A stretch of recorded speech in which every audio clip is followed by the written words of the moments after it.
Right now, 3,000 miles under your feet, an iron ball the size of the moon has stopped spinning the way it used to.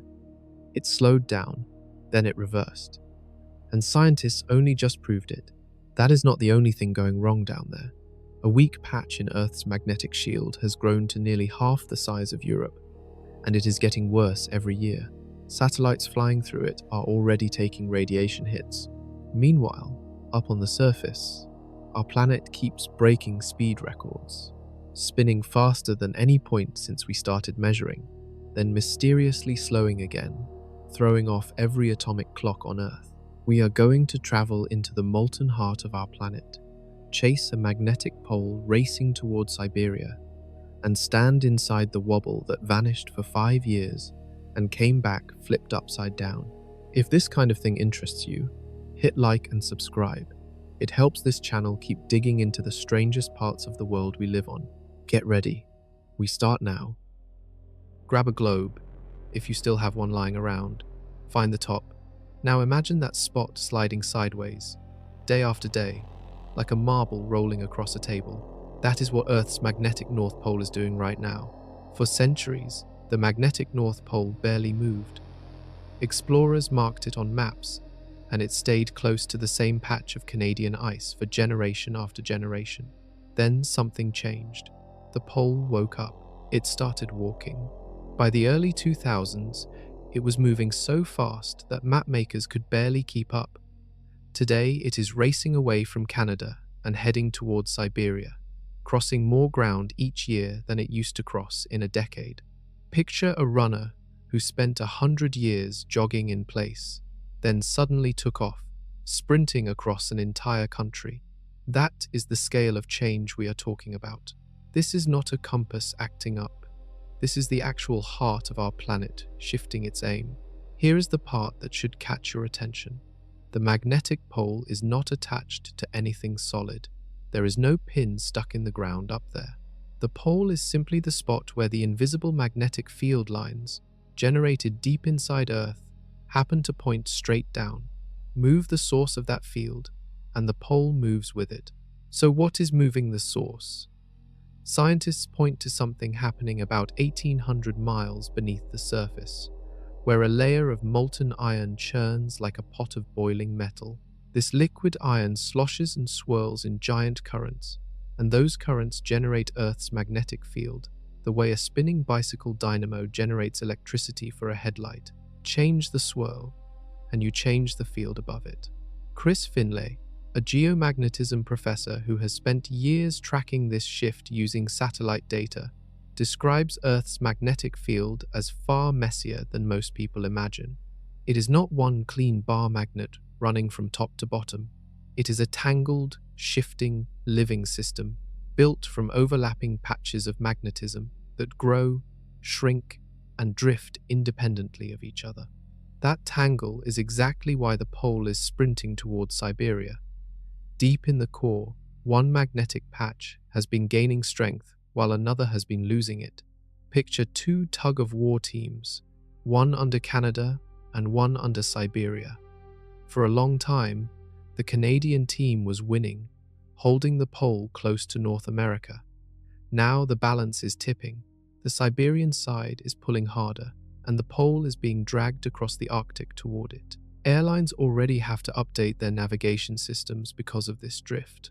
GPS networks and military systems that depend on precise direction need constant corrections. A shift that once took a century now happens inside a single decade. But the pole's marathon run is just the surface story. It is a symptom, not the disease. Somewhere in that churning iron ocean below, the deeper pattern driving this sprint is a lot stranger than a wandering compass point. And the same hidden force responsible for chasing the pole towards Siberia is also opening up something far more troubling above South America. Above the South Atlantic Ocean, something invisible is failing. You cannot see it, feel it, or photograph it, but every satellite that flies through that stretch of sky knows it is there, because that is where their electronics start to glitch. Scientists call it the South Atlantic Anomaly. Think of Earth's magnetic field as an invisible force field wrapped around the whole planet. deflecting dangerous particles from space the way a windshield deflects bugs on a highway. Over most of the globe, that shield holds strong. But over a patch of ocean stretching between South America and Africa, the shield has a dent in it. The magnetic field there is measurably weaker than everywhere else. This is not a new discovery. Scientists first noticed the weak zone back in the 1800s, when compass readings near South America started acting strange. For more than a century, it sat there as a curiosity, a footnote in magnetic field maps. Nobody worried about it much, because back then, nothing depended on it. Then humans started launching satellites. Suddenly, that quiet, weak spot became one of the most closely watched patches of sky on Earth. Every satellite that dips through it gets hit with a stronger dose of radiation than normal, the same kind of radiation the magnetic field is supposed to block. Spacecraft engineers have to design extra shielding specifically because of this one region. The International Space Station passes through it regularly, and astronauts have reported seeing strange flashes of light in their vision while crossing it, caused by radiation particles interacting with their eyes. For decades, scientists treated the anomaly as a fixed, stable feature, like a pothole, that had always been there and always would be. Recent tracking changed that picture completely. Using more than a decade of continuous satellite measurements, researchers discovered the weak patch has not been sitting still. It has been expanding. Steadily, year after year, it has grown larger, swallowing up more sky as it goes. Here is a comparison that puts it in perspective. Imagine a bruise on an apple. At first, it is small, barely noticeable. Leave that apple alone, and the bruise does not stay the same size. It spreads outward, eating into fresh, healthy fruit around it. That is what has been happening to Earth's magnetic shield over the South Atlantic. The weak patch keeps eating into stronger territory nearby. And this bruise is not small. Over the last decade alone, it has grown by an area close to half the size of an entire continent. To put that in miles, imagine a bruise spreading across a stretch of land wider than the distance from New York to Denver. That is roughly the scale of new weak territory this anomaly has claimed. The scientists tracking this growth are confident it is real and measured, not a guess or a rough estimate. They used 11 straight years of data from a trio of satellites built specifically to map Earth's magnetic field with extreme precision. That is the longest continuous magnetic survey from space ever assembled, and it shows the same trend again and again. The weak zone keeps growing. What makes this especially strange is that the anomaly is not behaving like one simple whole. It is starting to split into two distinct troubles, each with its own personality, each weakening in its own way. And one of those two troubles is deteriorating faster than anyone expected. Numbers alone rarely tell a story, so picture this instead. Take the entire landmass of Europe, from Portugal to Poland, from Norway down to Greece. Now imagine cutting that giant landmass in half. That is roughly how much new territory the South Atlantic anomaly has claimed since researchers began carefully tracking it just over a decade ago. That is not a rounding error. That is not noise in the data. That is a measurable, sustained expansion of the weakest point in Earth's entire magnetic shield, confirmed using more than a decade of satellite readings collected specifically to answer this question. Here is why the size matters so much. The bigger this weak patch becomes, the more of the sky above it drops below the threshold where radiation starts causing real problems for spacecraft. A small weak spot might clip the edge of a satellite's orbit for a few minutes at a time. A weak spot half the size of Europe swallows a much larger slice of the sky, meaning satellites spend more time inside the danger zone on every single pass. Think about your own daily commute. If a pothole on your street is small, your tire might dodge it entirely. If that same pothole grows to stretch across the whole road, you cannot avoid it anymore. You are forced to drive straight through it every single day. That is the situation satellite engineers now face with the South Atlantic anomaly. The safe path around it keeps shrinking. Researchers using this satellite data were not just measuring the outer edges of the weak patch either. They were mapping its internal structure, layer by layer, the same way a doctor might scan a patient rather than just checking their height and weight from across the room. And what that deeper scan revealed was unsettling. This is not a single, uniform dent in the magnetic field. It behaves like two separate wounds stitched together, each one weakening the shield in its own distinct way. One side of the anomaly, closer to South America, has been widening at a steady, almost predictable pace since researchers started this 11-year study. But the other side, drifting toward the coast of Africa, has been doing something different. Since around 2020, that section has started weakening dramatically faster than the rest. Chris Finlay, the geomagnetism professor who led the team behind this discovery, has been blunt about how strange this split behavior looks. In his words, something special is happening specifically in the region near Africa, something causing the field there to collapse with unusual intensity compared to everywhere else nearby. That single sentence should stop you in your tracks. A team of scientists, using the most precise magnetic field data ever collected from space, looked at this expanding weak zone and admitted they are watching something they cannot fully explain yet.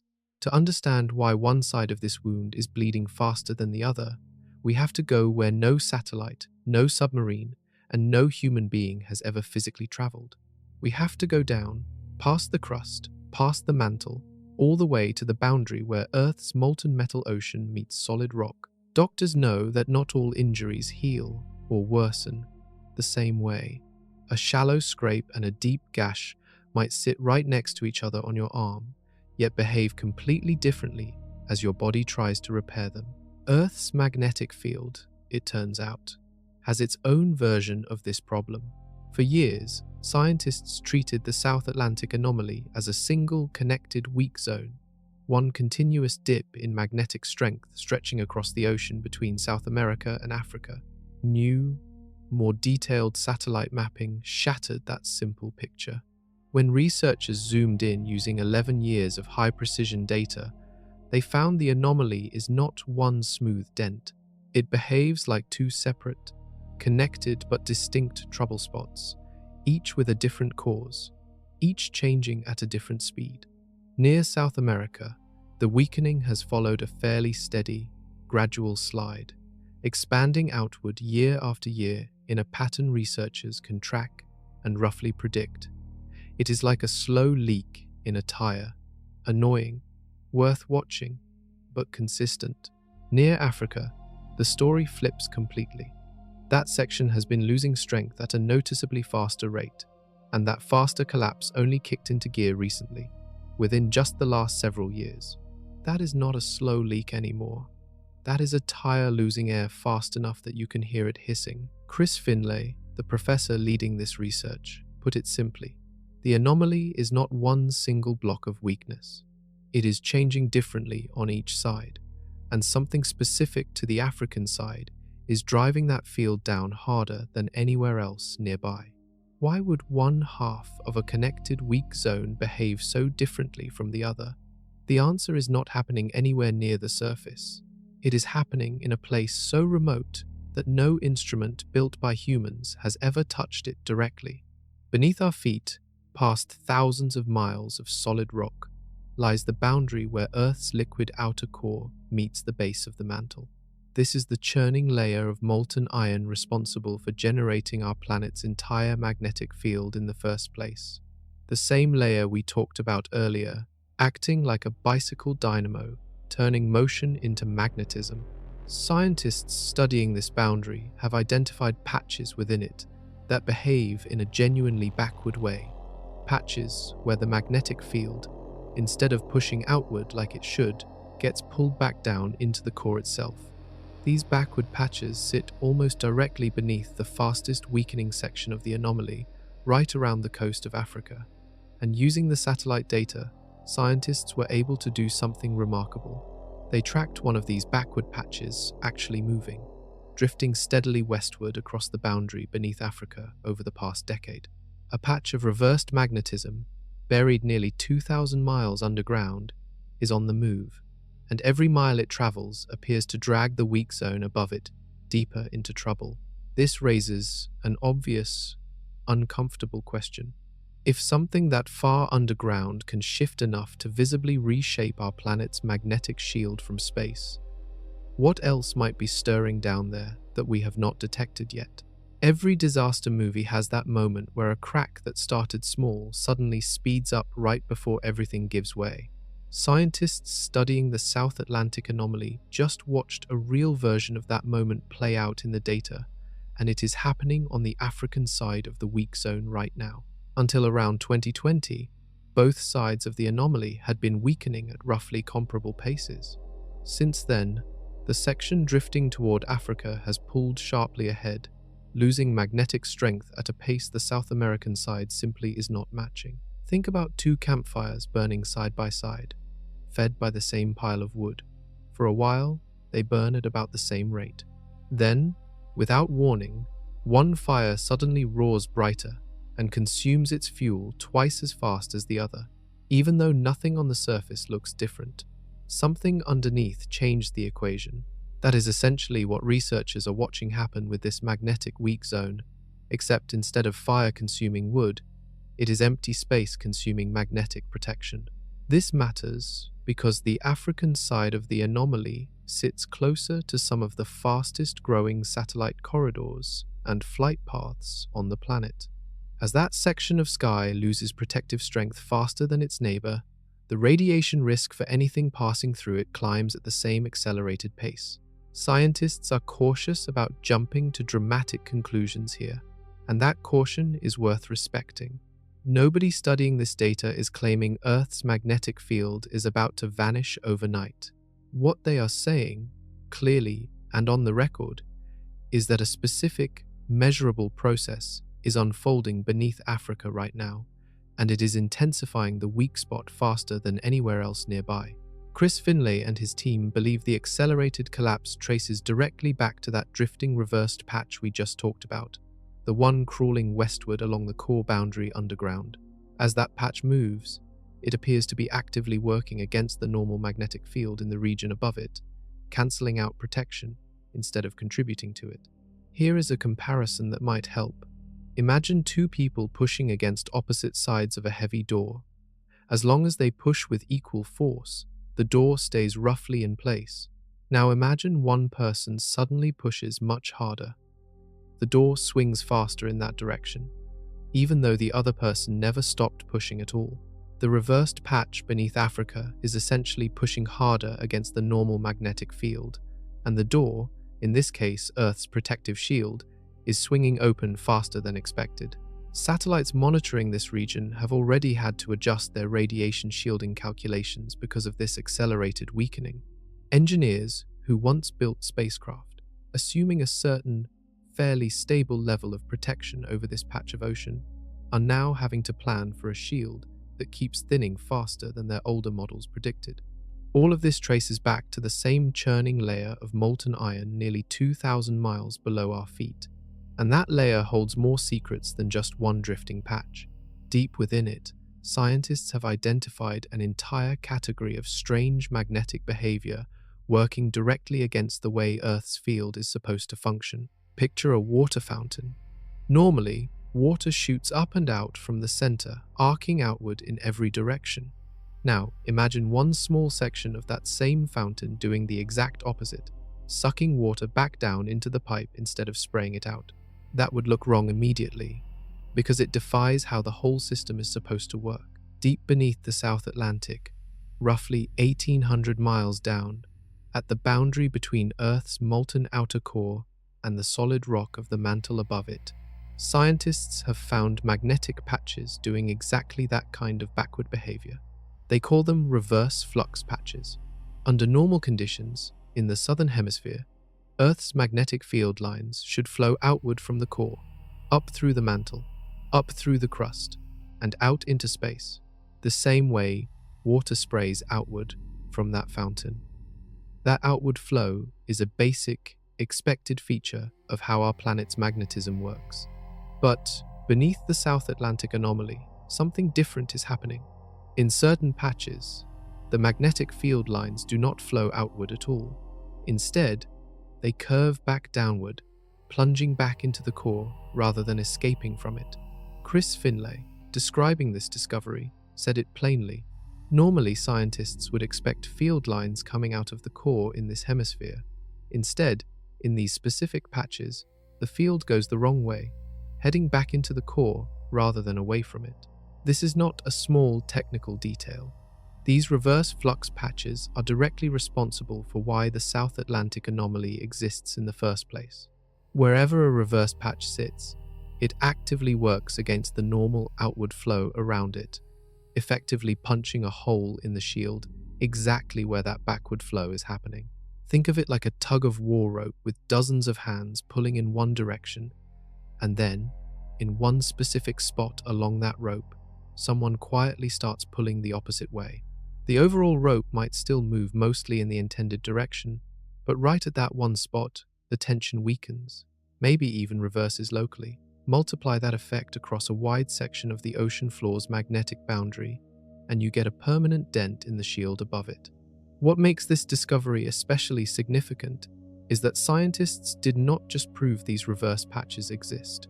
Using more than a decade of precise satellite data, they were able to separate out different sources of magnetism layered on top of each other deep inside the planet, something that was nearly impossible with older, cruder instruments.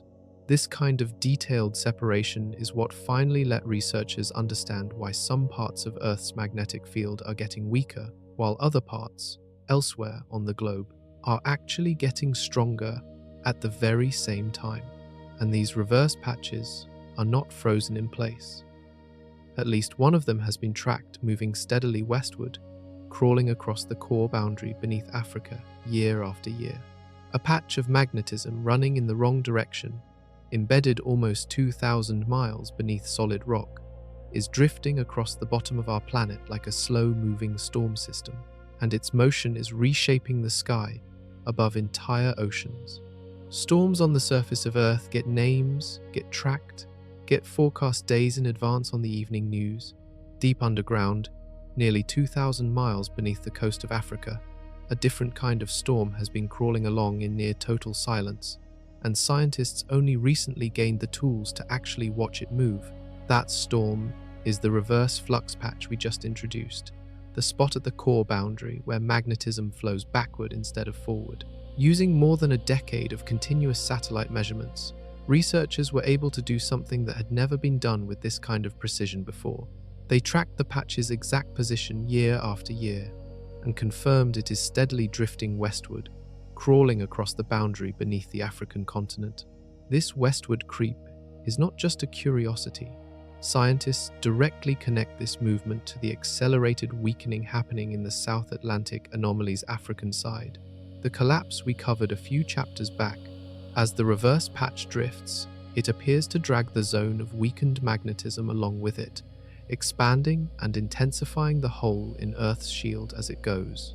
Imagine a slow leak crawling across the ceiling of a house during a rainstorm, the water stain spreading a little further with every passing hour, moving in a direction nobody controls and nobody can easily stop.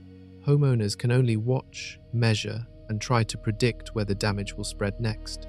That is essentially the position magnetic field scientists find themselves in with this patch. They can track it, they cannot control it. What is genuinely remarkable here is the timescale involved. Movement at the core boundary usually happens at what scientists call a geological pace. Changes that unfold over centuries or thousands of years, far too slow for any human lifetime to notice directly. But this reverse patch has moved measurably within just the 11 years these satellites have been watching. That is an extraordinarily fast pace for something happening at the edge of Earth's molten core, and it is one of the clearest signs yet that whatever is driving these changes is more dynamic, more active than scientists previously assumed possible. Chris Finley's team believes this westward drift connects directly back to the churning patterns inside the liquid outer core itself, the same swirling ion currents responsible for generating the planet's entire magnetic field. As those currents shift and reorganize themselves, They appear to be dragging this backward patch along like debris caught in an ocean current, except this ocean is made of molten metal and the currents run for thousands of miles. Here is the unsettling part. This drifting patch beneath Africa is not the only unusual magnetic feature scientists have identified using this satellite data. Thousands of miles away, on the opposite side of the planet, in the northern hemisphere, two other patches have been locked in their own quiet battle, one gaining strength while the other steadily loses it. And the outcome of that battle helps explain why the magnetic North Pole abandoned Canada in the first place. Every magnetic field needs its strongholds, the places where the field runs strongest and most reliable. For a long time, Earth had two major strongholds in the northern hemisphere, one anchored over Canada and one anchored over Siberia. For generations, these two strong zones existed in a kind of quiet balance. That balance has broken. Using the same 11 years of satellite data that revealed the growing weak spot over the South Atlantic, scientists also mapped exactly what has been happening to these two northern strongholds. The results show a clear and opposite trend. The strong zone over Canada has been shrinking. The strong zone over Siberia has been growing. And this is not a minor seesaw. It is a decisive, measurable shift in the balance of power between two of the most important magnetic anchors on the entire planet. Picture two competing radio towers, each broadcasting a signal strong enough to reach across an entire country. For years, both towers broadcast at roughly equal strength, keeping listeners on both sides equally covered. Then one tower's signal starts fading while the other's grows louder, and slowly, the balance of who gets the clearest reception shifts from one side of the map to the other. That shift in broadcast strength is essentially what is happening underground between Canada and Siberia, except the broadcast in this case is magnetism strong enough to steer a compass needle from thousands of miles away. This tug of war between two northern strongholds is not just an interesting side note. It is the direct engine behind the sprinting magnetic pole we covered back in Chapter 1. Remember, the magnetic pole sits wherever the field lines point most strongly straight down into the ground. As the Canadian stronghold weakens and the Siberian stronghold strengthens, the balance point between them shifts too, and the pole gets pulled along with it, sliding steadily away from North America and toward Asia.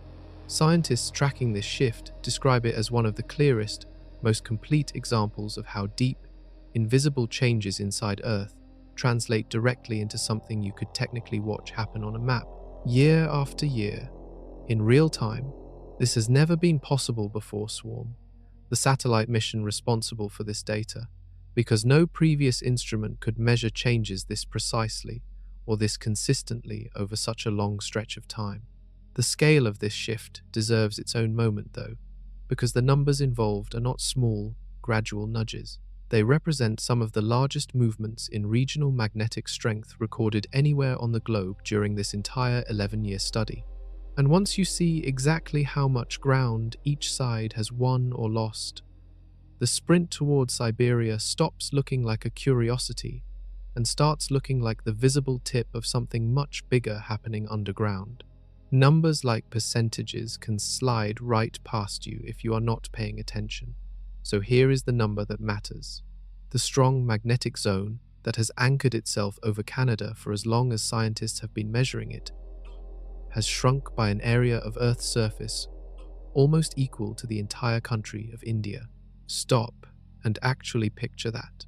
India stretches across roughly 1.25 million square miles, home to well over 1 billion people, big enough to contain deserts, mountains, jungles, and coastlines all within one national border.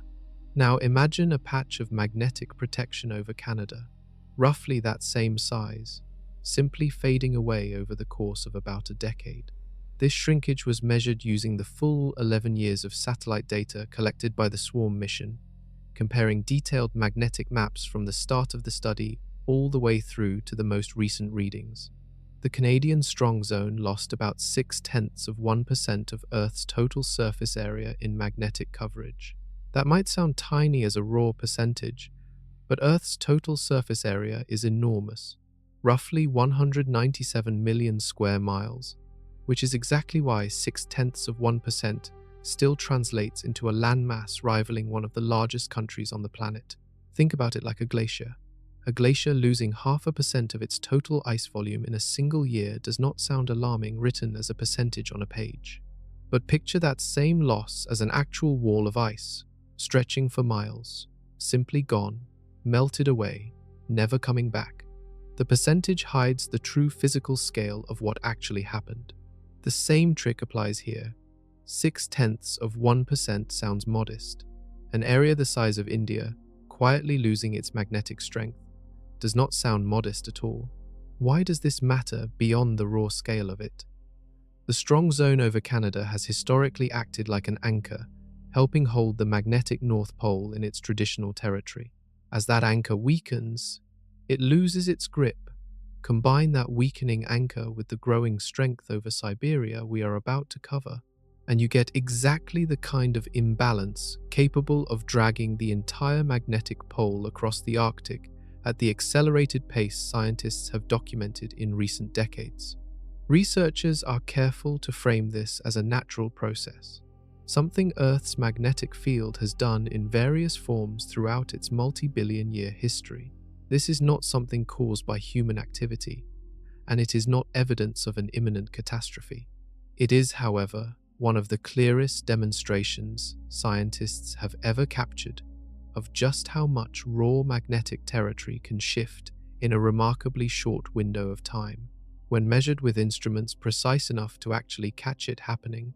And while Canada has been losing ground, somewhere on the opposite side of the Arctic, Siberia has been gaining an even larger prize. If Canada's strong zone lost ground equivalent to an entire country, Siberia's gain tells the flip side of that same story, and it is even bigger. According to the same 11-year satellite survey, the strong magnetic zone anchored over Siberia expanded by roughly 0.4% of Earth's total surface area. Translated into a landmass most people can actually picture, that is an area of new magnetic strength roughly equal to the entire island of Greenland, the largest island on the planet, a stretch of frozen territory so vast it appears massive, even on a standard world map, despite sitting near the top of the globe, where map projections tend to shrink things down. Picture Greenland's outline, that huge, jagged landmass draped across the Arctic north of Canada. Now imagine an invisible patch of magnetic strength, roughly matching that same footprint, simply appearing over Siberia across the span of about a decade. That is the scale of what these satellites detected. This is not just a mirror image of Canada's loss, either, even though the two trends are clearly connected. The strengthening over Siberia happened at its own pace, driven by its own dynamics deep inside the outer core, tied to the same churning currents of molten iron that generate the entire magnetic field. As those currents reorganize themselves far below the surface, they appear to be actively pumping additional magnetic strength into the region beneath Siberia, the same way water pressure building in one section of a pipe system can cause pressure to drop somewhere else along that same system. This growing Siberian stronghold is the second half of the engine driving the magnetic pole's sprint away from Canada. A weakening anchor in one location, combined with a strengthening anchor in another, creates exactly the kind of tug-of-war capable of dragging an entire magnetic pole thousands of miles off its historical position within a single human lifetime. Scientists tracking this shift describe the Canadian and Siberian trends as two sides of the same underlying process, not two separate coincidences happening to occur at the same time. Whatever mechanism is reorganizing the molten iron currents deep inside Earth's core appears to be simultaneously starving one region of magnetic strength while feeding another, and the pole itself is simply following wherever that balance of power currently sits. Here is what should genuinely surprise you. None of this, the shrinking zone over Canada, the growing zone over Siberia, the sprinting pole, the expanding weak patch over the South Atlantic, none of it was fully visible to scientists until a specific set of satellites spent more than a decade patiently watching from orbit. Before that, humanity had no reliable way to catch changes of this scale happening in real time.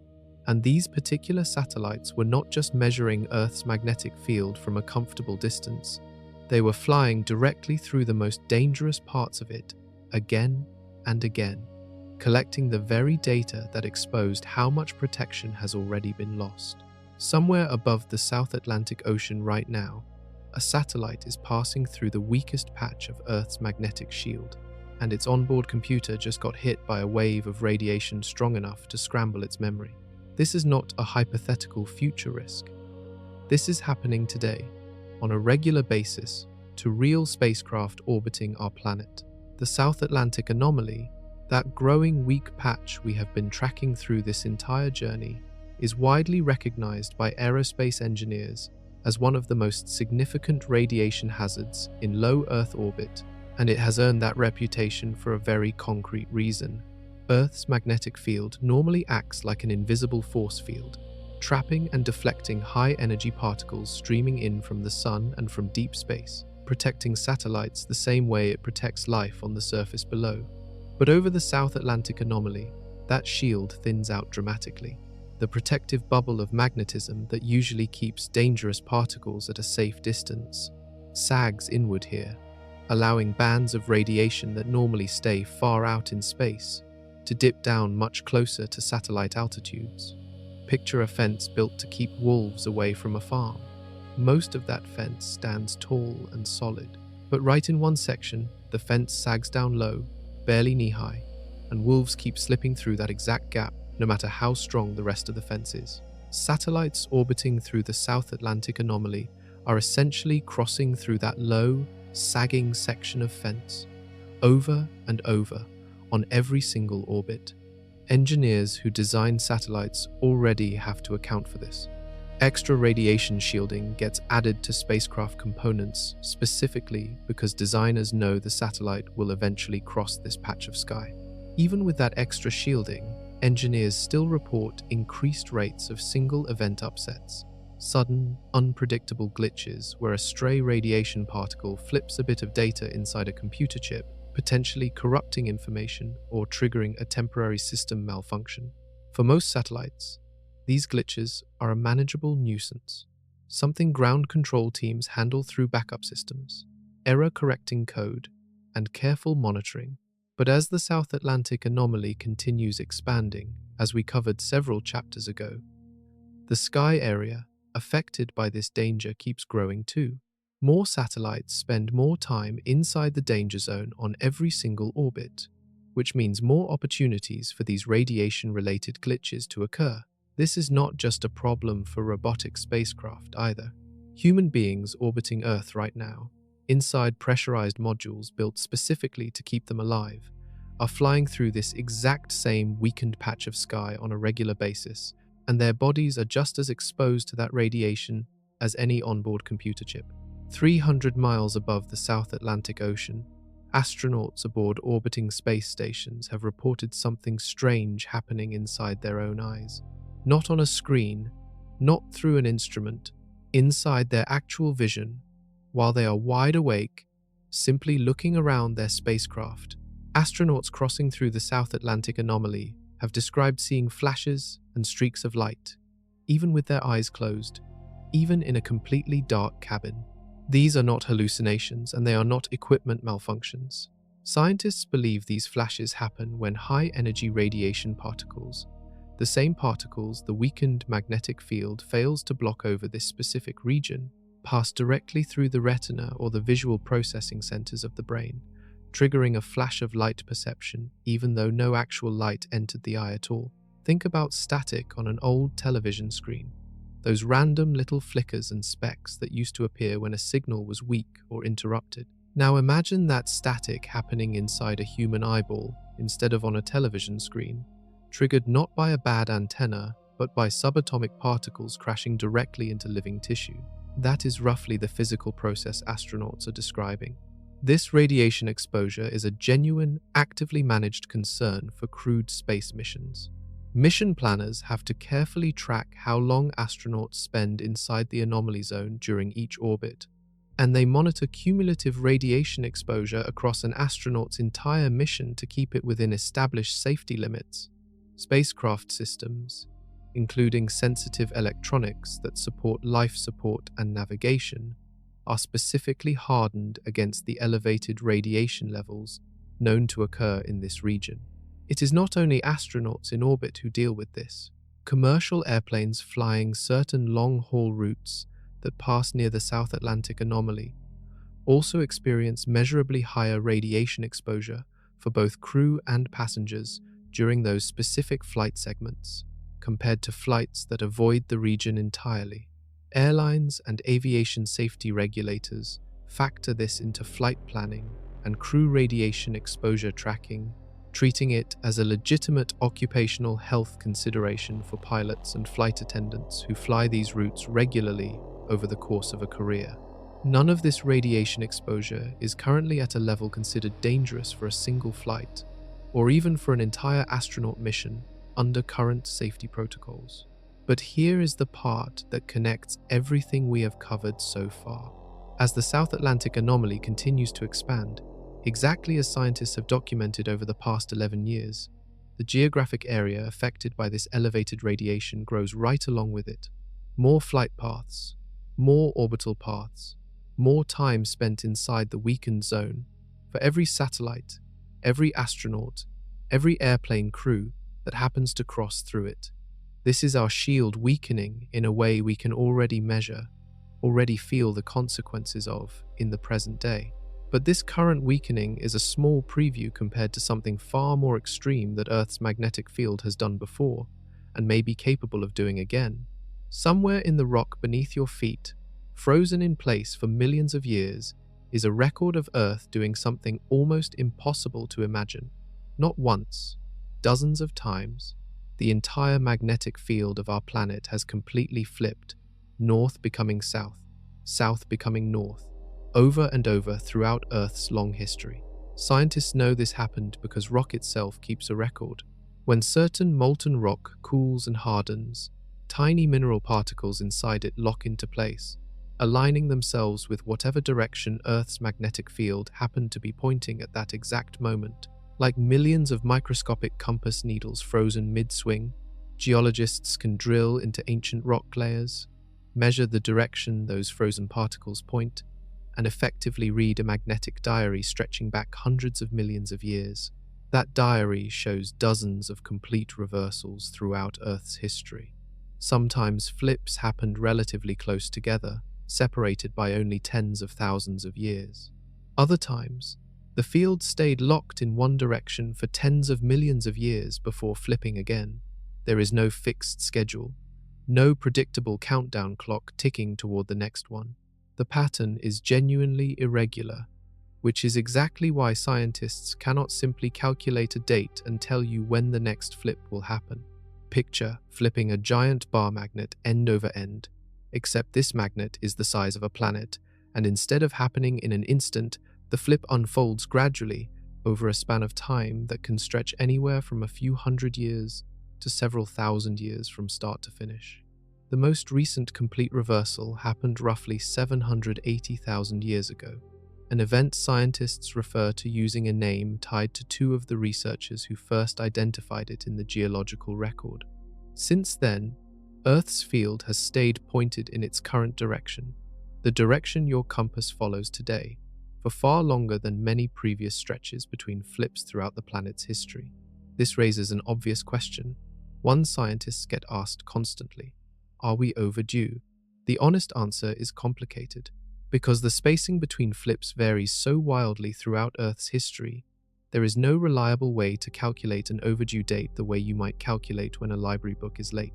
Some scientists note that the current weakening trends we have covered throughout this journey, the growing South Atlantic anomaly, the shifting balance between Canada and Siberia, the sprinting magnetic pole, could theoretically be early signs of a full reversal beginning to build. Other scientists caution that similar weakening patterns have appeared before in Earth's history without ever leading to a full flip at all. What nobody disputes is what actually happens to the magnetic field itself during one of these full reversals. And that process alone is dramatic enough to change how you think about the sky protecting you right now. Imagine your house's entire roof disappearing, not for a single afternoon, but for years, possibly centuries, while a new roof slowly gets built to replace it.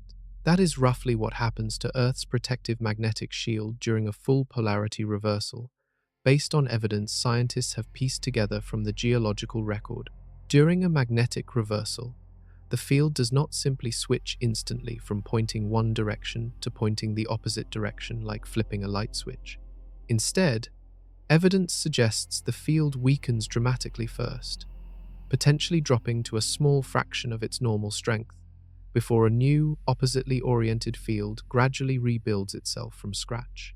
Throughout that entire transition period, which can last anywhere from a few centuries to a few thousand years, Earth's magnetic protection is nowhere near as strong as it is today.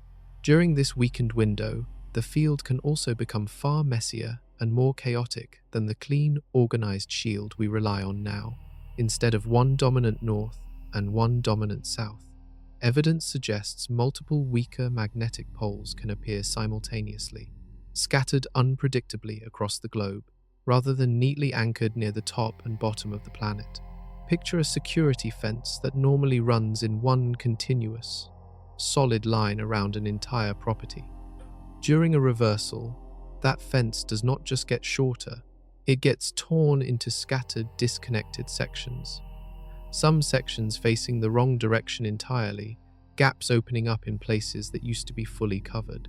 With the shield weakened and scattered like this, more radiation from the sun and from deep space would be able to reach much further down into Earth's atmosphere than it can today.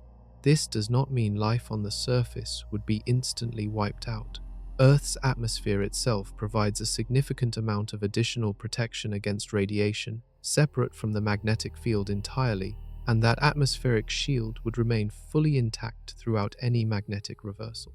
However, scientists studying past reversals in the geological record have found evidence suggesting these periods coincided with increased rates of certain environmental disruptions, including shifts in climate patterns and, in some studied cases, changes in the survival rates of certain species. The connection between a weakened magnetic field and these broader environmental effects remains an active area of ongoing scientific research, with much still not fully understood or agreed upon within the scientific community.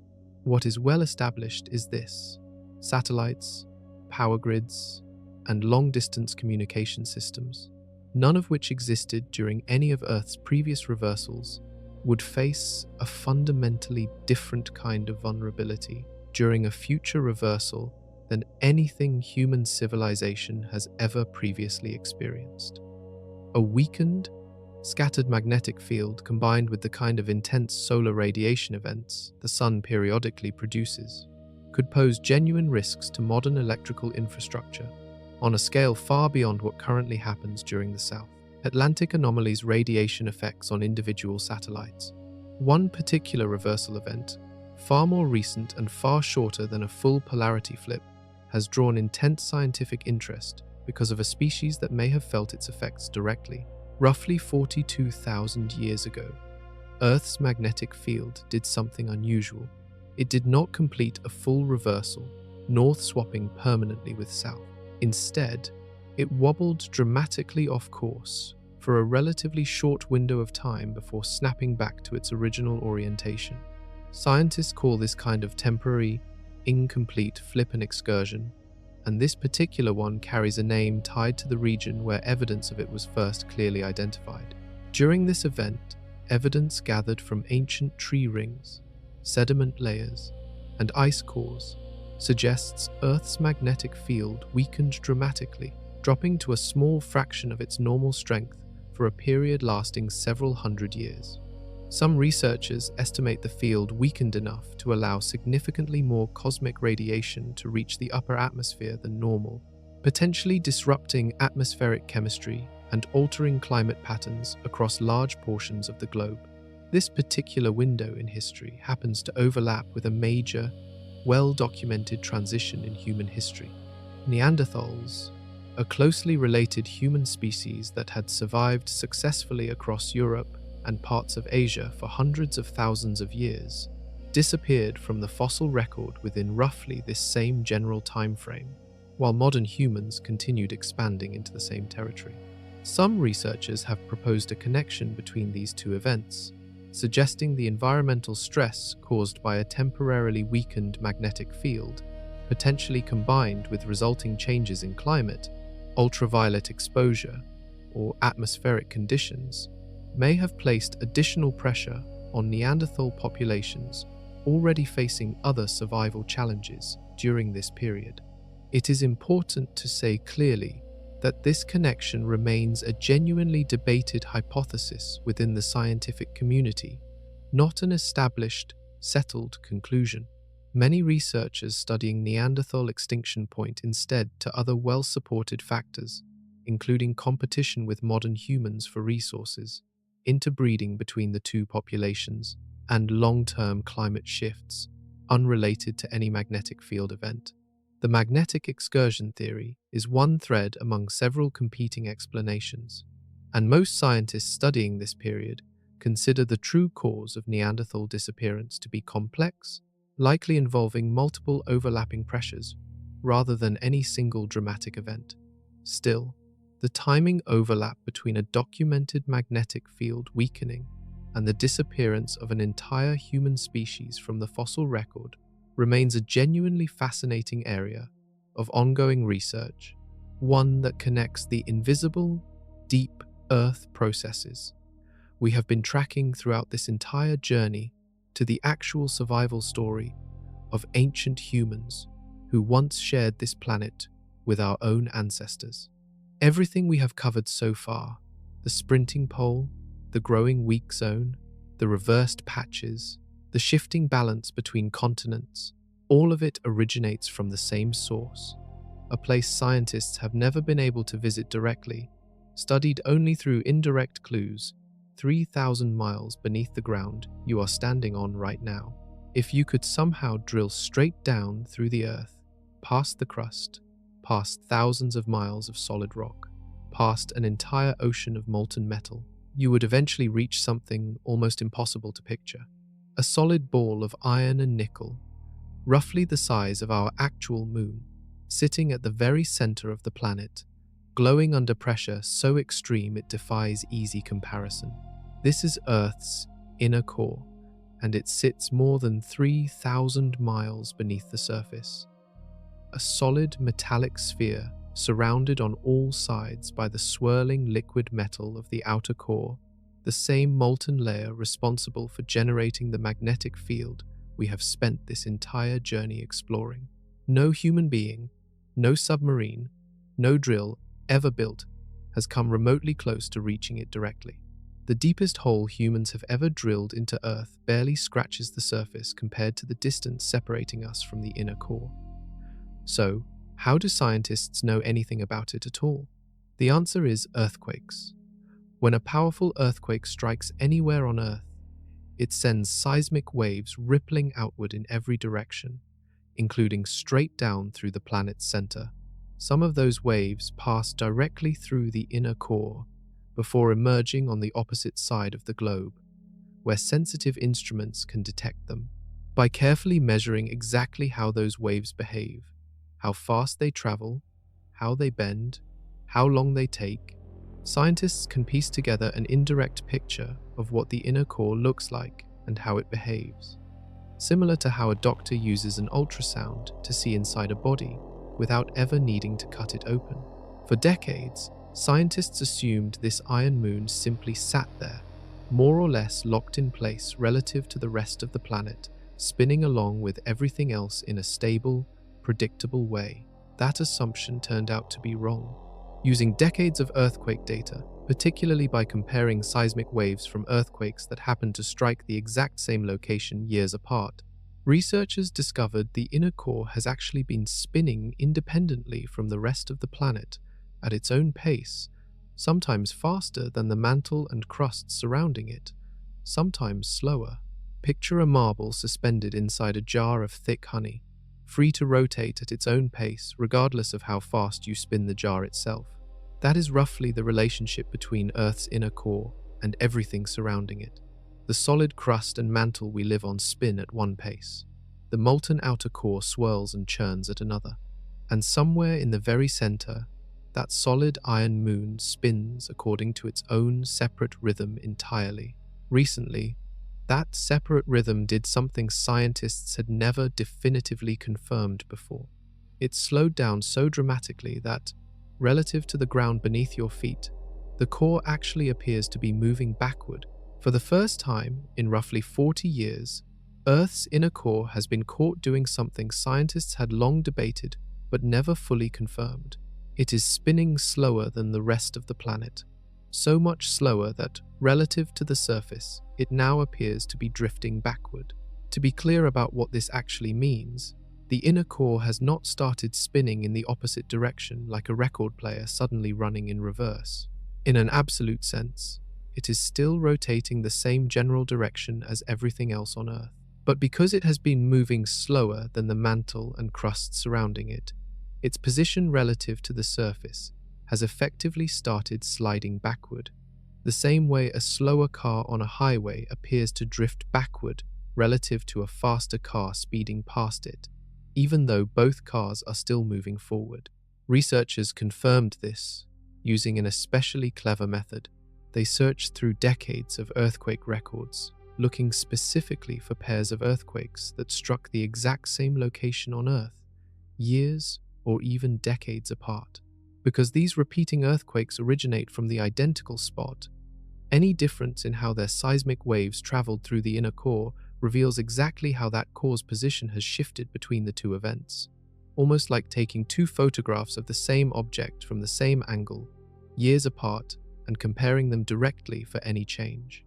Using this method across roughly 200 pairs of earthquakes, spanning data going back to 1991, scientists found clear, consistent evidence that the inner core's rotation began slowing sometime around 2010, and that slowdown has continued in a measurable, sustained way ever since. John Vidale, one of the lead researchers behind this confirmation, described the moment plainly, saying scientists had argued about this exact question for 20 years, and this new evidence finally settles it. Here is a comparison worth sitting with. Picture a giant carousel spinning inside another giant carousel, one nested perfectly inside the other, both normally spinning at roughly matching speeds. Then, gradually, the inner carousel starts slowing down compared to the outer one. From the perspective of someone standing on the outer carousel, the inner one would appear to be sliding backward, even though it never actually reversed its true direction of motion. That is essentially the relationship scientists just confirmed between Earth's spinning surface and the iron moon buried at its center. What makes this discovery particularly striking is the broader pattern researchers found lurking behind it. This slowdown does not appear to be a random, one-time event. Evidence increasingly points toward this being one phase of a long, repeating cycle, a hidden rhythm that has likely been playing out deep inside our planet for longer than human civilization has existed. One that may also help explain some of the other strange planetary changes we are about to explore. Somewhere in the record of Earth's inner core, buried in decades of earthquake data, sits a pattern that took scientists nearly 2 decades of arguing to finally agree on. The inner core has not simply slowed down out of nowhere. It has done this before, roughly 40 years ago, and evidence now suggests this slow, backward drift is a regularly repeating event rather than a one-time surprise. Researchers first noticed something strange back in the early 2000s, when seismic data from repeating earthquakes started showing inconsistent readings for the inner core's position. For years, different research teams published competing explanations. Some argued the core was speeding up. Others argued it had stopped entirely. A few dismissed the whole idea, suggesting the inconsistent readings came from something simpler, maybe just the shape of the core's surface shifting slightly, rather than the entire core actually changing its rotation speed.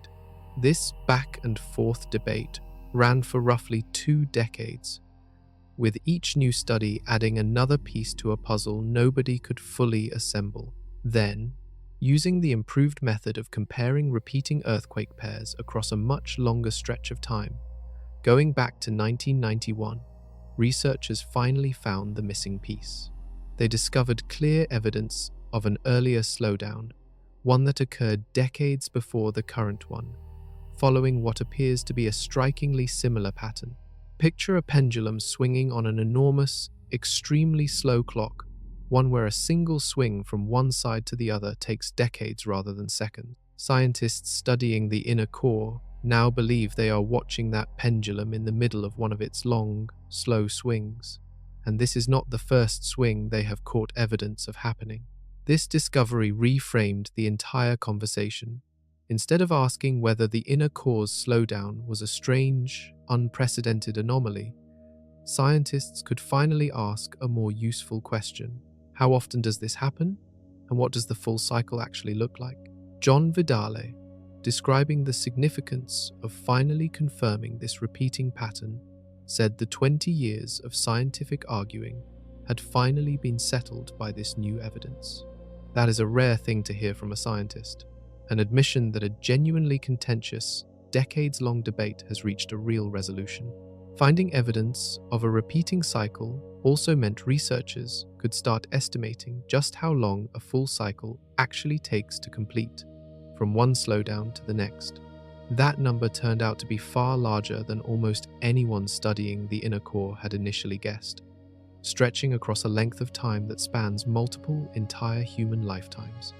Imagine a clock so slow that a single tick from one side to the other takes an entire human lifetime to complete. That is essentially what scientists believe they have discovered hiding inside Earth's inner core, a hidden rhythm playing out over a cycle lasting roughly 70 years.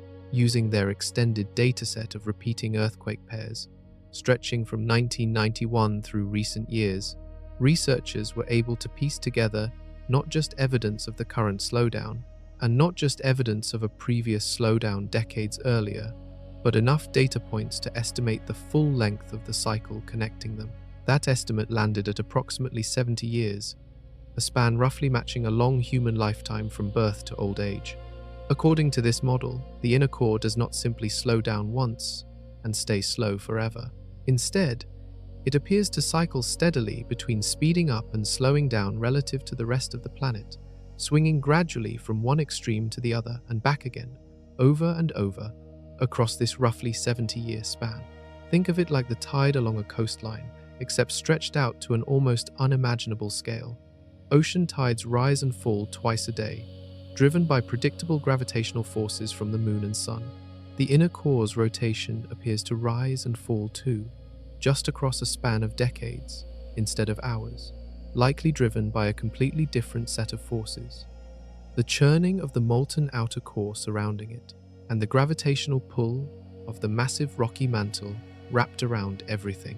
John Vidale, a lead researcher on this discovery, explained that the core's slower backward drift right now may indicate something actively interfering with its motion during this particular turnaround, possibly tied to how the surrounding mantle, which contains roughly 70% of Earth's entire mass, gravitationally tugs on the smaller core nested inside it. Picture a much smaller ball spinning freely inside a much larger, heavier shell. The smaller ball's spin does not happen in isolation.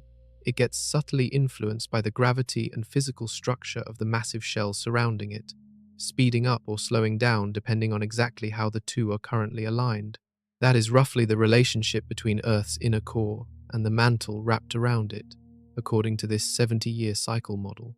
If this model holds up under continued observation, it means humanity may have just captured, for the first time in scientific history, real evidence of a complete natural cycle happening deep inside our planet, one that has likely been repeating quietly for as long as Earth has had a solid inner core at all, invisible and undetected until modern earthquake monitoring finally became precise enough to catch it. And if the cycle really does run on a predictable 70-year rhythm, That leads to an obvious next question. What happens next, now that the core has reached this particular point in its long, slow swing? Every pendulum that swings one direction eventually swings back. According to the 70-year cycle, scientists believe they have identified inside Earth's inner core that swing back may be just about ready to begin.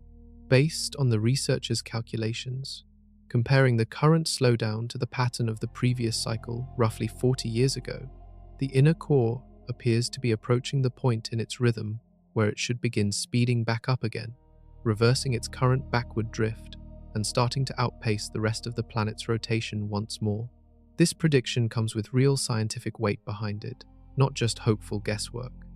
It is based on comparing two full data points, the slowdown scientists identified decades ago, and the current slowdown, and using the spacing between those two events to estimate where we currently sit within the larger 70-year rhythm. According to Vidale, the calculations suggest the core is just about ready to start speeding up again, based on where that rhythm places us right now. Think about pulling a swing back before letting it go. The further back you pull it, the more energy builds up, and the more forcefully it eventually swings forward again once you release it. Scientists studying the inner core believe something similar may be happening here. Energy building up during this slow backward drift. Energy that should eventually translate into the core speeding back up, catching up to, and potentially even briefly overtaking, the rotation speed of the mantle and crust surrounding it. It is worth being honest about the uncertainty still involved here. This entire 70-year cycle model is based on comparing just two confirmed slowdown events, separated by several decades. That is a meaningful amount of evidence, but it is still a relatively small sample size for confidently predicting the future behavior of an object scientists can only study indirectly through the interpretation of earthquake waves passing through thousands of miles of rock and molten metal. Some researchers in the field remain cautious, preferring to wait for additional confirmed cycles before fully committing to this 70-year model as an established fact rather than a strong, well-supported hypothesis. Still, if this prediction holds true, it would mark one of the first times scientists have successfully forecast a specific, testable change in the behavior of Earth's deep interior based on a pattern identified through careful, patient analysis of decades of earthquake data. That alone represents a genuine milestone in Earth science, regardless of exactly how the next several years of core behavior end up unfolding. But speed and direction are not the only things that might be changing about this deeply buried iron moon. Some of the very same researchers studying its rotation have found troubling hints that the core itself, its actual physical shape, might not be as fixed and solid as everyone always assumed. For as long as scientists have studied Earth's inner core, they pictured it as a fixed, solid object, a smooth iron ball with a stable surface, the one truly unchanging feature buried deep within an otherwise dynamic, restless planet. Recent research has started chipping away at that assumption. While analyzing the same kind of repeating earthquake data used to track the core's rotation, researchers noticed something that a simple change in spin speed could not fully explain. Certain seismic wave patterns did not just shift the way you would expect from a solid object rotating at a different speed. They shifted in ways that suggested the actual surface of the inner core itself might be changing shape over time. John Vidale, presenting these findings at a major geophysics conference, explained that the most probable explanation involves the inner core not just rotating differently, but likely morphing along its surface as well. This idea offered a possible way to resolve a long-running scientific disagreement, one where different research teams kept finding seismic evidence that seemed to contradict each other, evidence that made far more sense if the surface of the core itself was subtly deforming rather than staying perfectly fixed. Picture a ball of extremely thick, extremely slow-moving clay, technically solid enough to hold its overall shape, but still capable of very gradually bulging, flexing, or shifting along its surface under enough pressure over a long enough period of time. That comparison helps explain how something scientists classify as solid metal can still behave in ways that are not perfectly rigid or permanently fixed. Why would the inner core's surface change shape at all? The leading explanation ties back to the extreme environment surrounding it. The inner core sits under crushing pressure, squeezed by the entire weight of the planet above it, while also interacting constantly with the churning, turbulent liquid metal of the outer core, pressing against its surface from every direction. Under those extreme, constantly shifting conditions, even solid iron may behave differently than it would under the far gentler conditions found anywhere near Earth's surface. This finding matters beyond simple curiosity about the core's shape. Changes along the inner core's surface could help explain some of the more confusing, seemingly contradictory seismic readings that fueled years of scientific disagreement over exactly how the core rotates. Rather than one single clean explanation, the truth may involve multiple things changing simultaneously: rotation, speed, and physical shape, layered on top of each other, making the puzzle significantly harder to untangle than researchers originally assumed. And the strangeness of this deeply buried iron moon does not stop at rotation and shape.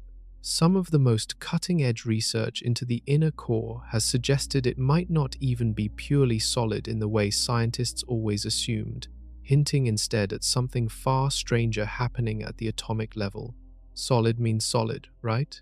For decades, that was the simple, comfortable assumption scientists made about Earth's inner core. New research suggests that assumption might be an oversimplification of something far stranger happening 3,000 miles beneath our feet. Recent studies examining the inner core's internal structure have proposed that it may exist in what scientists call a supionic state, an unusual condition where a material can be technically solid, holding its overall structure and shape, while certain atoms trapped inside that structure remain free to move around, flowing through the solid framework, almost like a liquid moving through a sponge. According to this research, the inner core's crystal lattice, primarily built from tightly packed iron atoms, might remain rigid and solid overall, while lighter elements mixed in alongside that iron, potentially including carbon, could be flowing freely through the gaps in that lattice structure, essentially moving like a liquid despite being trapped inside what is technically classified as a solid material. Picture a block of solid, sturdy honeycomb, the rigid wax structure holding its shape perfectly, remaining completely solid overall. Now imagine that, instead of empty air filling the tiny holes throughout that honeycomb, a thin liquid was constantly flowing through every single one of those internal channels, moving freely throughout the entire structure, while the honeycomb itself never loses its solid outer shape. That is roughly the strange, hybrid state some researchers now believe may exist inside Earth's inner core. This matters far beyond simple scientific curiosity about exotic states of matter. If lighter elements really are flowing freely through the inner core's solid iron structure, that flowing movement could influence how heat and energy move through the core, which in turn could affect the churning patterns in the liquid outer core surrounding it, the very same churning responsible for generating Earth's entire magnetic field in the first place. This research remains genuinely cutting edge, sitting right at the edge of what current scientific instruments and models can definitively confirm about an object no human has ever directly touched or sampled. Scientists studying this supionic possibility are working primarily from laboratory experiments that attempt to recreate the extreme pressure and temperature conditions found at the inner core, combined with computer simulations, modeling how iron and lighter elements might behave together under those exact conditions. If this supionic model holds up under continued research, it would mean the simple picture most people carry of Earth's center, a single solid ball of metal sitting quietly beneath an ocean of molten liquid, is missing something fundamental. The boundary between solid and liquid at the very heart of our planet might be far blurrier, far stranger, and far more dynamic than that simple picture ever suggested. While all of this remains locked in ongoing debate deep beneath the surface, One consequence of the core's shifting behavior has already become impossible to ignore because it is not hidden underground at all. It shows up directly on the clock on your wall. Every single day, without you ever noticing, Earth completes one full rotation. That rotation defines the 24-hour day you plan your entire life around. For most of recorded history, scientists assumed this rotation, while not perfectly constant, at least followed slow, predictable, long-term trends. Then, starting around 2020, Earth's spin began doing something that caught the entire timekeeping world off guard. Earth started spinning faster, breaking speed records, again and again, year after year. For most of the 20th century and into the 21st, Earth's rotation had been gradually slowing down overall, an extremely gentle, long-term trend caused primarily by the Moon's gravity, gradually stealing rotational energy from our planet through ocean tides, similar to how a spinning top eventually loses speed and slows down due to friction with the ground beneath it. Then, around 2016, something shifted. Instead of continuing that gentle multi-decade slowdown, Earth's rotation started speeding up instead, reversing a trend that had held for essentially as long as scientists had been precisely measuring it. Picture a marathon runner who has spent their entire career gradually getting slower with each passing year, a completely normal, expected pattern as an athlete ages. Then, without warning, that same runner starts posting faster times than ever before, breaking personal records year after year, defying every expectation built from decades of consistent, predictable decline. That is essentially what Earth's rotation has been doing since the middle of the previous decade. By 2020, Earth had recorded some of the shortest days ever measured using modern atomic clocks, precise enough to detect differences of just a few thousandths of a second across an entire 24-hour rotation. And Earth did not stop there. Nearly every year since then has produced new record-setting short days, each one shaving a tiny sliver more time off the standard 24-hour rotation than the year before.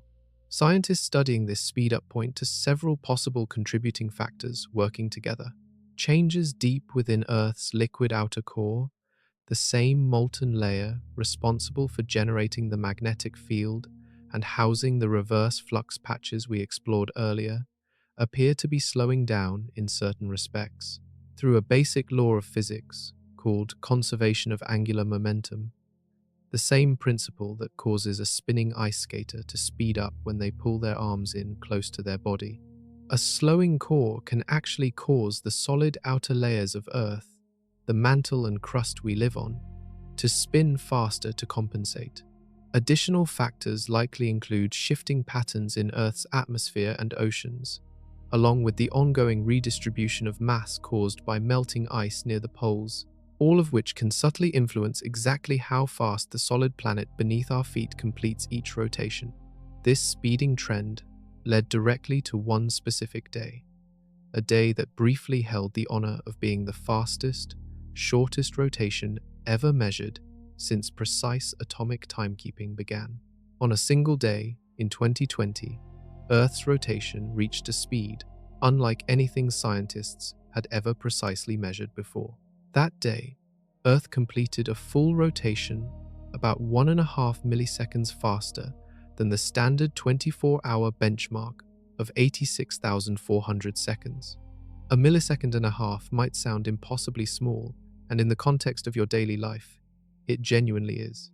You will never consciously notice a day that ends 1.5 thousandths of a second early.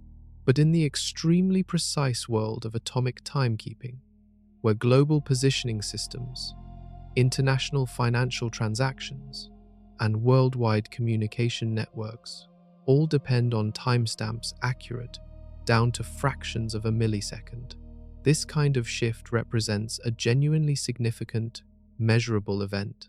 Think of it like a world-class sprinter shaving a tiny fraction of a second off a 100-meter dash record. To a casual observer watching the race, the difference between two closely matched sprint times might be almost invisible to the naked eye.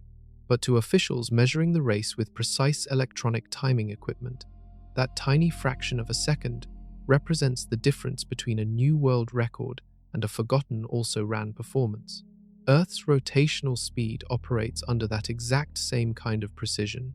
Until 2020, the previous record for the shortest measured day had stood since the era when atomic clock measurements first became precise enough to track this. Back in the early 1970s, that old record represented roughly 1 millisecond of difference from the standard 24-hour benchmark. The 2020 measurement blew past that previous record, shortening the day by nearly 50% more than the old benchmark had ever shown. This was not a one-time fluke either. Once scientists confirmed the 2020 record, they kept watching closely, and the record kept falling. Nearly every single year following 2020 produced at least one new short day that broke or came remarkably close to breaking the previous year's record. An unusual, sustained pattern that kept international timekeeping organizations increasingly focused on exactly what was driving this ongoing trend. Leonid Zotov, a geodesy expert who has closely tracked these rotational changes, connected the acceleration specifically to the shift that began around 2016, describing how Earth's rotation had started speeding up compared to the years immediately before it, and how each subsequent year kept producing measurably faster rotation than the year before. This escalating pattern of record-breaking short days eventually led scientists and international timekeepers toward a genuinely unprecedented question, one nobody had ever seriously needed to consider before in the entire history of modern timekeeping. Out of every single day measured using modern atomic clocks, one particular day in 2025 currently holds the record as the single shortest rotation Earth has ever completed since precise timekeeping began. That specific day clocked in at roughly 1.5 milliseconds shorter than the standard 24-hour benchmark, edging out every previous record set during the preceding several years of accelerating rotation. This record did not appear in isolation. It arrived as the peak of a multi-year trend that had been building steadily since 2020, with each passing year setting new short-day records, one after another, in a pattern international timekeepers had never previously observed with this level of consistency. What makes this particular record especially interesting is how predictable certain aspects of it turned out to be. Scientists were able to forecast, in advance, several specific dates throughout the year when Earth's rotation was likely to hit new speed records, based on the Moon's position relative to Earth's equator at different points during its orbital cycle. The Moon's gravitational pull affects Earth's rotation speed differently, depending on exactly where it sits relative to our equator, speeding up rotation when positioned farther from the equator, and slowing rotation down when positioned closer to it. Picture a figure skater performing a spin, pulling their arms in tight to spin faster, then extending their arms back out to slow back down. The Moon's shifting position relative to Earth's equator produces a similar, though far more subtle, effect on our planet's rotation speed, tightening and loosening its gravitational grip depending on exactly where it sits in its monthly orbital path. Using this lunar positioning pattern, scientists were able to predict, with real accuracy, which specific summer days were most likely to produce record-breaking short rotations, and several of those predicted days did in fact go on to set or nearly match new speed records that year. This record-setting day mattered well beyond simple scientific curiosity or bragging rights among geodesy researchers. It pushed global timekeeping organizations closer than ever before toward a decision nobody in the history of modern atomic timekeeping had ever previously needed to seriously confront, a decision involving not adding time to the world's clocks, but taking time away from them instead. Since the early 1970s, timekeepers around the world have occasionally added a single extra second to global clocks, a small adjustment called a leap second, inserted specifically to keep our precise atomic timekeeping systems synchronized with Earth's actual, slightly irregular rotation. This has happened roughly 24 times since the practice began, always in the same direction, always adding time, never removing it. Earth's recent burst of record-breaking rotational speed has flipped that entire equation on its head, and international timekeeping organizations are now seriously considering something that has never happened before in the history of modern timekeeping: subtracting a second from global clocks instead of adding one. Here is why this matters so much. Atomic clocks measure time with extraordinary, unwavering precision, based on the predictable vibrations of atoms, rather than anything related to Earth's actual physical rotation. Earth's rotation, meanwhile, has never been perfectly steady, drifting slightly faster or slower, depending on a whole range of factors we have covered throughout this journey, from the churning outer core to shifting ocean currents to the gravitational pull of the moon. For decades, Earth's rotation trended slightly slower than atomic time, which is why timekeepers kept adding leap seconds to let atomic clocks catch up with Earth's slower pace. But since Earth started spinning faster instead of slower, that entire relationship reversed. Atomic clocks are now at risk of falling slightly behind Earth's accelerated rotation instead of running ahead of it.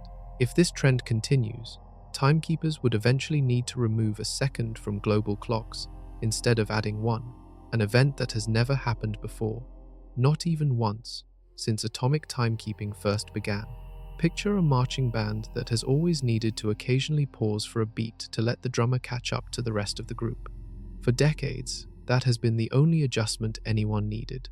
Now, suddenly, the drummer has sped up so much that the rest of the band needs to skip a beat entirely just to stay in sync, something the band has genuinely never had to practice or prepare for before.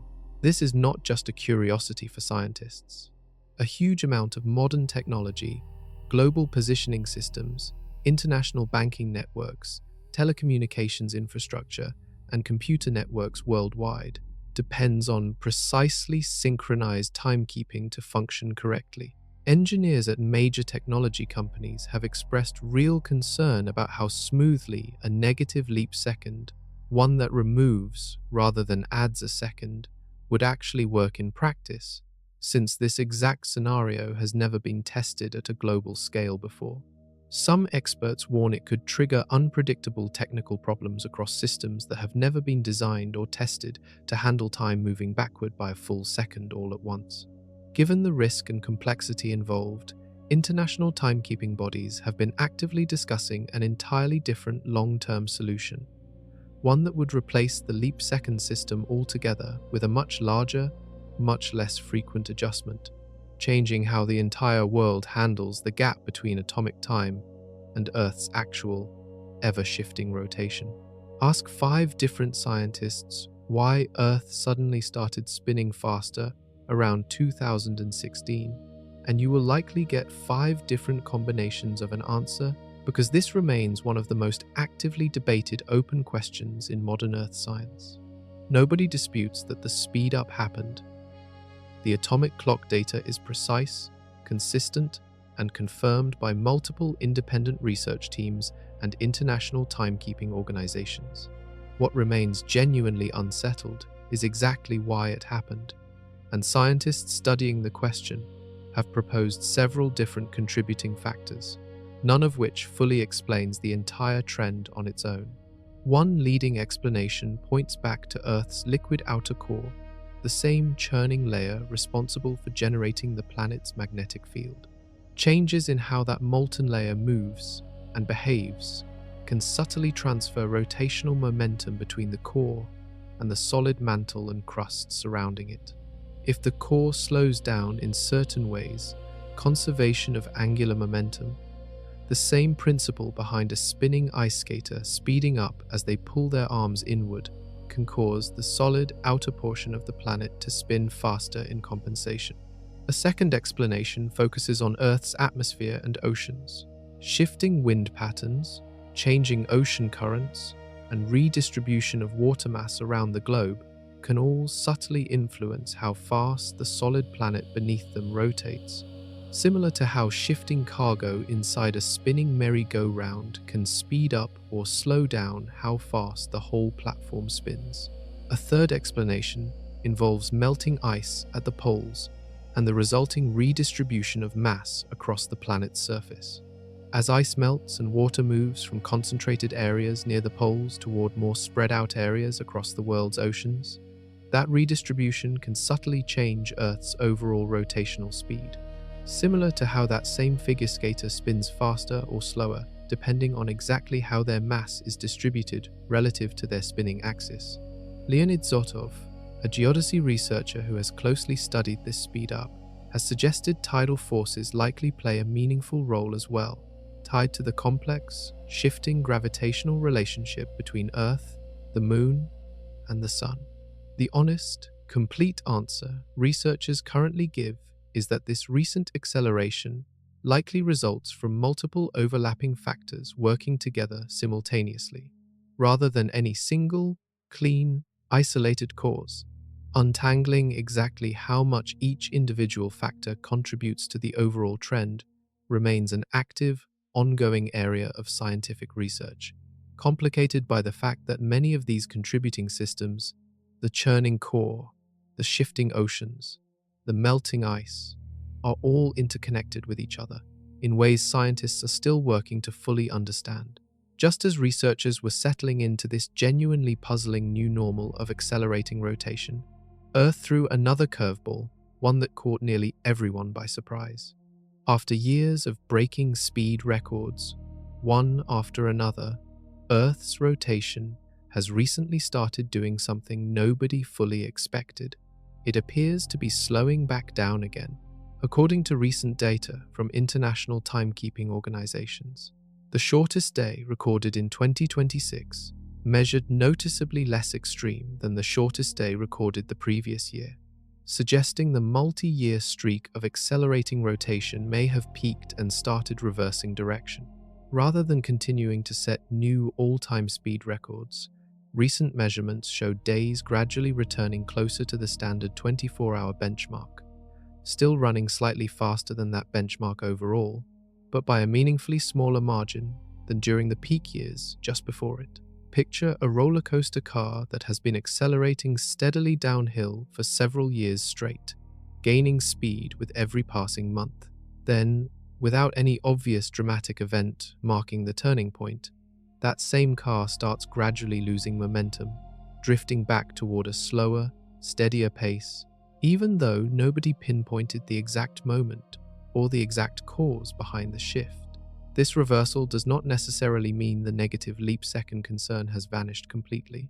Experts studying Earth's rotation still estimate a meaningful chance that a negative leap-second could eventually become necessary within the coming decade, even accounting for this recent slowdown, because rotational trends like this one can fluctuate over multiple overlapping timescales simultaneously, some lasting just a few years, others playing out over decades. What this recent slowdown really demonstrates is just how genuinely unpredictable Earth's rotational behavior has become in recent years, defying the kind of clean, simple long-term trend scientists once assumed governed our planet's spin, a trend that looked locked into an accelerating pattern for the better part of a decade has now shown signs of reversing, seemingly on its own timeline, driven by whatever complex, overlapping combination of core dynamics, ocean currents, and shifting ice we explored previously.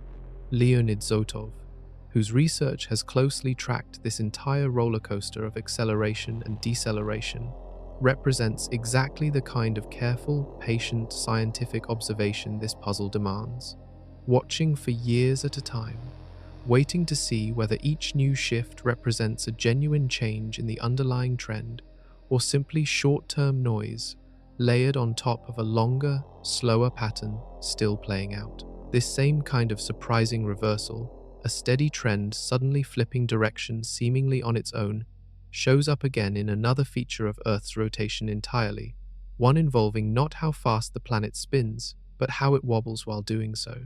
Spin a top on a table and watch closely. It rarely spins in a perfectly smooth, straight line. Instead, the top's axis traces out a small, gentle circle as it spins, wobbling subtly around its central point.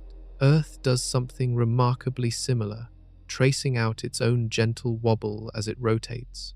A wobble scientists have named after the astronomer who first mathematically identified it more than a century ago. This wobble, known as the Chandler wobble, causes Earth's actual rotational axis to trace out a small circular path relative to the planet's surface, completing one full loop roughly every 433 days.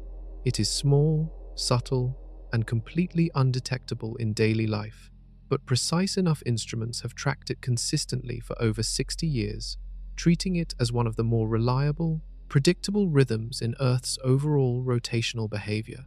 Then, sometime around 2015, that reliable wobble did something scientists had never seen it do before. It nearly vanished entirely. Using more than 6 decades of continuous measurement data, researchers confirmed that the wobble's amplitude, essentially how large or pronounced its circular path was, shrank dramatically, starting around 2015, dropping to levels far below anything recorded during the previous 6 decades of observation. For roughly 5 years, this normally steady, predictable rhythm all but disappeared from the data.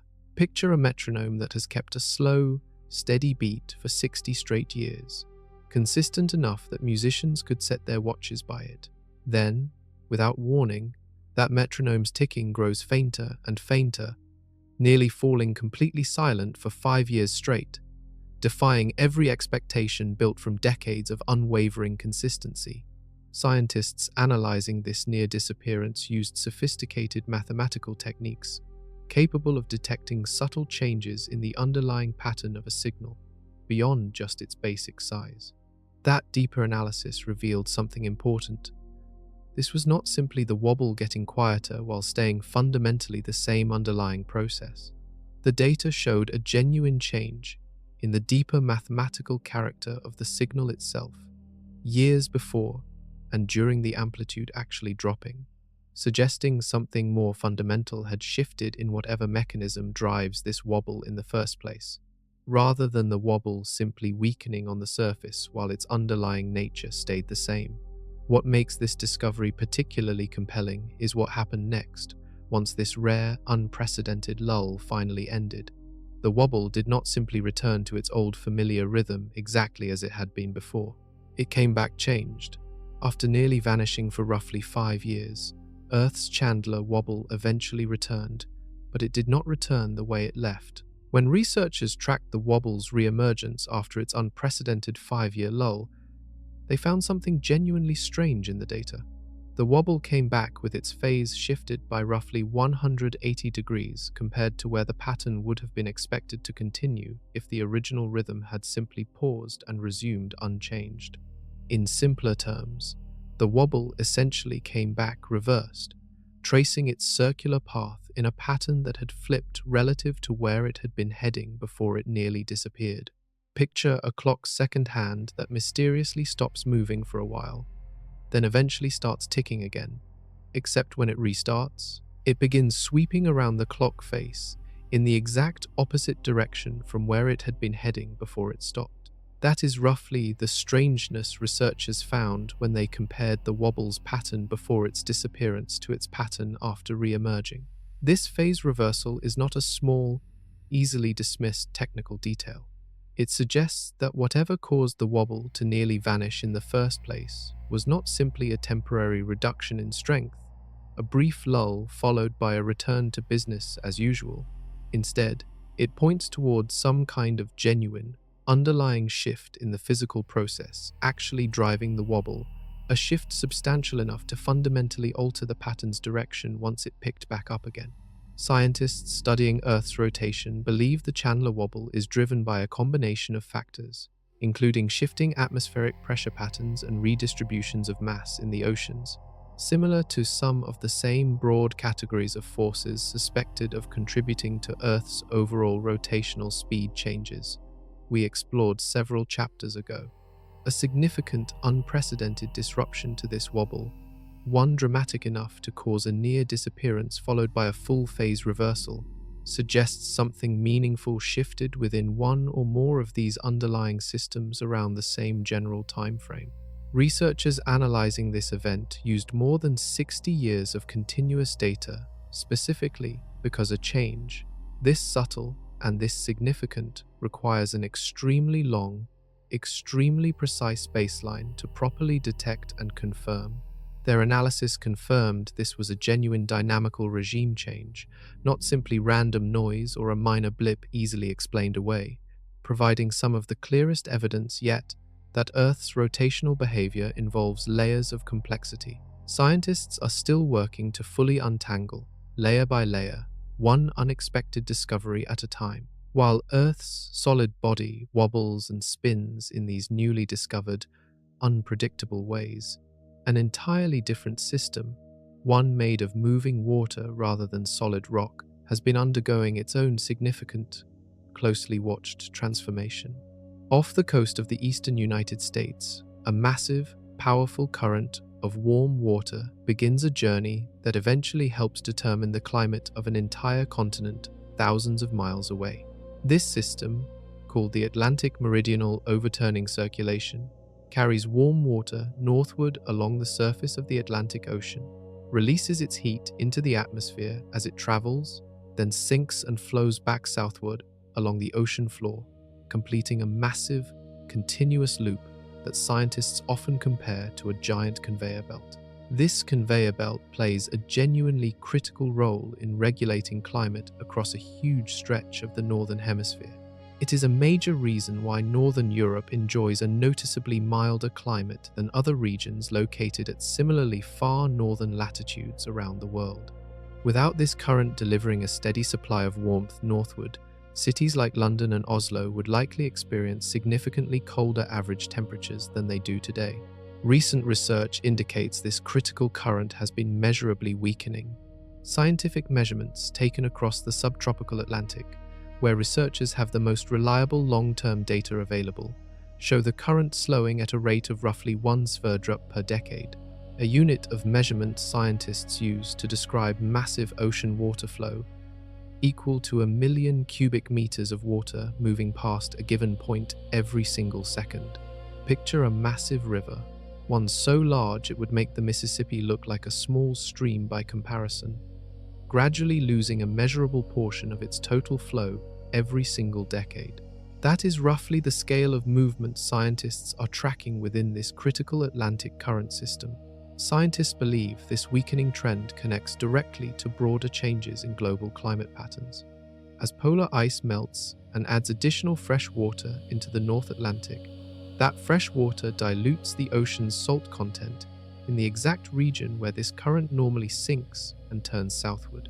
Salt content plays a critical role in this entire process because saltier water is naturally denser and sinks more readily, driving the sinking motion that keeps this whole circulation pattern moving. Add enough fresh water, and that sinking motion can weaken considerably, slowing the entire conveyor belt system down. Fiamma Stranio, a researcher who studies this system closely, describes the situation not as an imminent, sudden collapse, but as a gradual slowdown carrying consequences that will ripple across the entire climate system, given how deeply intertwined this current is with weather and temperature patterns across multiple continents. Recent studies have started projecting exactly how significant this slowdown could become by the end of this century, and the numbers involved are considerably larger than many earlier projections initially suggested. A recent study published in a major scientific journal delivered a specific, sobering number regarding the future of this critical Atlantic current system. Under a moderate scenario for future greenhouse gas emissions, researchers now estimate the current could weaken by roughly 50% by the year 2100, a significantly larger decline than many earlier climate models had projected.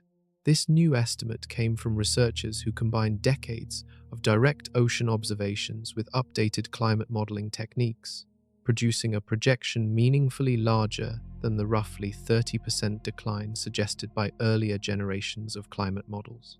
Losing half the strength of a system this massive, one responsible for regulating climate patterns across multiple continents, represents a substantial, consequential shift rather than a minor adjustment around the edges. Picture a home heating system that has reliably kept an entire house at a comfortable, steady temperature for as long as anyone living there can remember. Now imagine that same heating system gradually losing half its total power output over the coming decades. The house would not necessarily freeze overnight, but the temperature throughout every room would shift substantially, and everyone living there would need to fundamentally adjust how they prepare for and cope with an entirely different indoor climate than the one they grew accustomed to. Scientists studying this weakening current describe several serious potential consequences tied to a decline of this magnitude. Northern Europe could experience meaningfully colder average winters, even as the broader planet continues warming overall, a seemingly contradictory outcome that becomes far less surprising once you understand how directly this current currently moderates the region's climate. Rainfall patterns across parts of Africa and Asia could shift considerably, potentially disrupting agricultural regions that depend on consistent, predictable, seasonal rain. Along the eastern coast of North America, sea levels could rise at an accelerated pace beyond what climate change alone would otherwise produce, partly because a weaker current allows water to pile up differently along that specific coastline. It is important to emphasize that scientists studying this system generally describe this weakening as a gradual slowdown unfolding over decades, rather than a sudden, single, dramatic collapse happening all at once. Genuine scientific debate continues regarding exactly how fast this decline will unfold, and whether the system might eventually reach some kind of tipping point beyond which the changes could accelerate more rapidly or become more difficult to reverse. That debate remains actively unresolved within the broader scientific community studying ocean circulation.